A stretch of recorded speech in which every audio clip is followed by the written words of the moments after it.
Hello lollipops! Today we are reading a new story called The Very Greedy Bee, and here he is being very greedy. So let's take a look inside. In a busy, buzzy beehive lived a very greedy bee. All the other bees worked hard making honey and cleaning the hive, but the greedy bee spent all day guzzling nectar. Slurp, slurp, burp, slurp, slurp, burp, goes the greedy bee. The greedy bee wouldn't share his nectar with anyone. He wouldn't even let a tired ladybird sit on his flower. "Find your own flower," he shouted. "This one is mine." Oh dear, and off flies the ladybird. And when one day the greedy bee found a meadow full of the biggest, juiciest flowers he had ever seen, he decided not to tell anyone. "Yummy," he buzzed. "Lots and lots of flowers, and they're all for me." The greedy bee zipped and buzzed from flower to flower, slurping and burping and growing fatter. And fatter, and fatter, and fatter. At last his tummy was full and he settled down on a big pink flower in the warm yellow sunshine and fell fast asleep.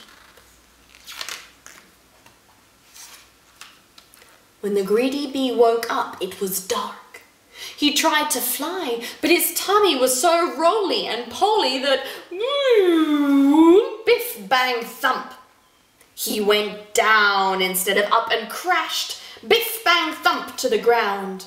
Oh dear. "I'm scared," cried the greedy bee, "and I don't know how to get home." Then he saw two glowing eyes in the long grass. "A monster is coming to eat me."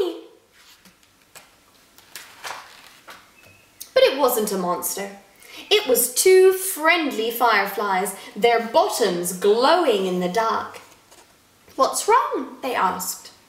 "I'm too full to fly," wailed the greedy bee, "and I can't walk home in the dark."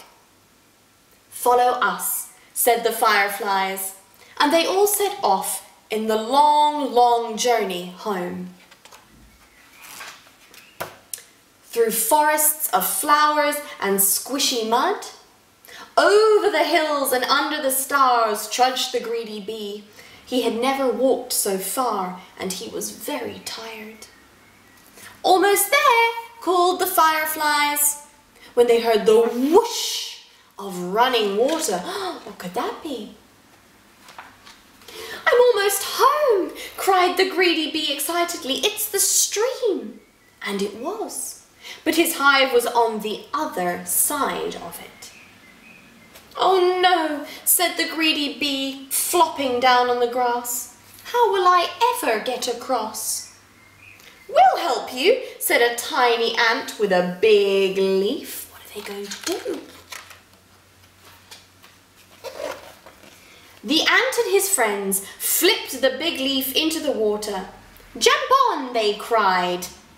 Helped by the fireflies, the greedy bee and the ants made their way splishing and splashing to the other side of the stream. Off they go, rowing their way. "Hooray, I'm home!" cheered the greedy bee. "Where have you been?" asked the other bees. "I overslurped," said the greedy bee.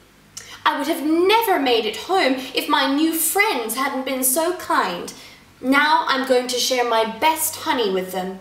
Would you like some too?" "Yes," said the other bees. "Let's have a party." Everyone enjoyed a midnight feast of sweet, yummy honey. All except for one sleepy, very happy, but not so greedy bee. And here they are, having their midnight feast.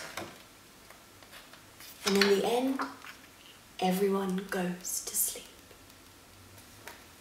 Thank you for reading The Very Greedy Bee.